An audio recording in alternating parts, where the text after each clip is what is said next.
Hey, it's Alex here from Good Pizza, and today we're going to be stretching pizza dough by hand.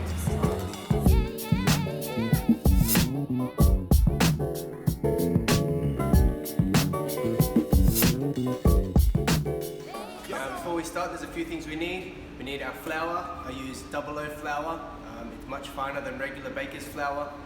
Here we have some semolina, and we use timber boards to put the pizzas on. And here we have our dough cut up into 250 grams. You want your bench to be clear of flour so it can get some good grip when you're rolling it. Now your first step, once you've cut up your dough and weighed it out, you want to roll it into a ball. So this here, we've cut this into 250 grams, and what we want to do is basically pull and kind of turn it inside out and bunch it up like a dumpling, and then this part on top, you're going to put that on the bench side down like that, and then you're just going to roll around with your hands. So what I'm doing, I'm just basically doing this but with two hands, and you've got a nice ball there. Put it aside and leave it to rise for at least 8 hours, ideally overnight. You want to have it sealed so it can't dry out, and depending on your climate you may need to refrigerate it for some of that time. If you do refrigerate it, take it out of the fridge 2 hours before you intend to use it. So this is the one we just rolled up now, and you can see this one here is much bigger, a little bit darker as well. Now when you're taking it out, it might be a little bit stuck to the bowl or container, whatever you're doing. You just want to be very gentle in lifting it out. Again, you want to maintain the shape of it and make sure that you're not deforming it anyway. So once it has risen, it is going to be a lot softer, which makes it easier to stretch but also easier to make a mistake. So very gently, you want to dump it in some flour on both sides. Now if you've done it properly, it should have risen up and then slightly deflated out a bit, so it's much more of a disc shape than a ball. First step we're going to do is just use our thumbs and gently press around the edges and rotate it around. And you want to leave a bit of crust around the edges, so don't press right to the edge. Leave about 20 mil or just shy of an inch. You want to work your way around.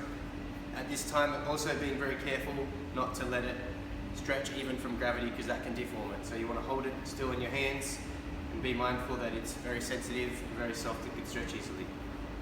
Once you've gone all the way around, so you should have a nice flat ring around the edges, and gently press with your fingertips through the middle now. So you can see already, it's already looking like the right shape for a pizza base.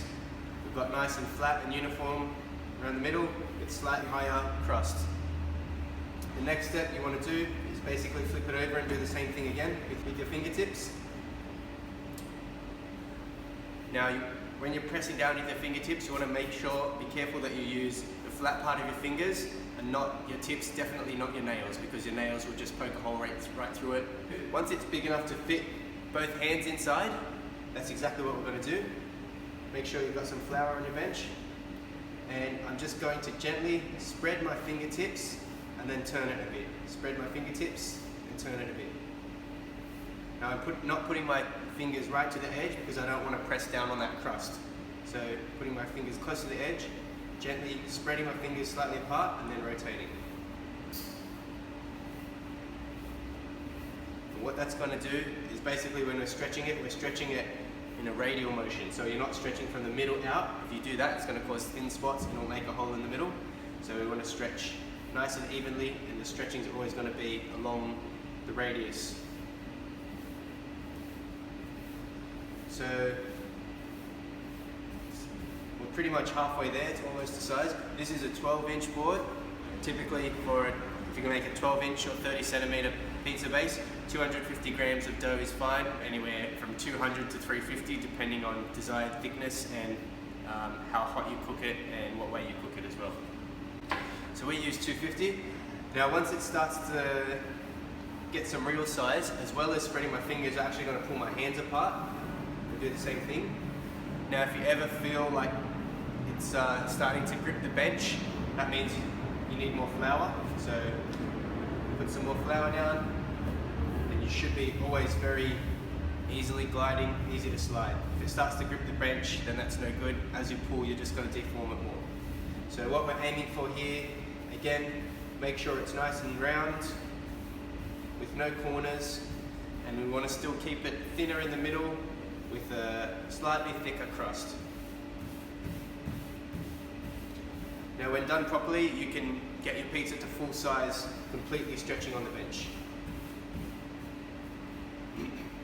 Now if you lift it up, you should see that the middle section is slightly thinner, very slightly translucent, so if you can kind of see through it a little bit, that's okay, and again a thicker crust. Now we have our board. We're just going to sprinkle some semolina on here. That absorbs the moisture and stops it from sticking to the board. Now very gently,